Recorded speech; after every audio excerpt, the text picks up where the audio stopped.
Кейбір өлкелерде рулығымыз сонша трайбализм, яғни анау Африкадағы табанда алмаз болса да өздері бишара болып жатқан Африканы менсінбейміз. Сол Африканың ауруы бізде бар.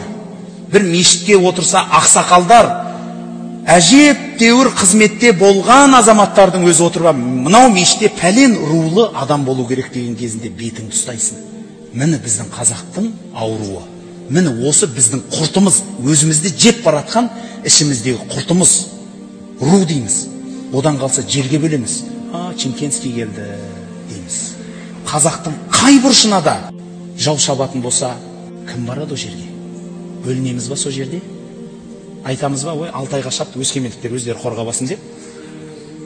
Онда сіздің қай жағыңыз жігіт, қай жағыңыз қазақ? Қай жағыңыз осы елде өмір сүрем деген жүрегіңізді қалай қорғайсыз? Егер бөлінетін болса, ғана шығыстықтар өз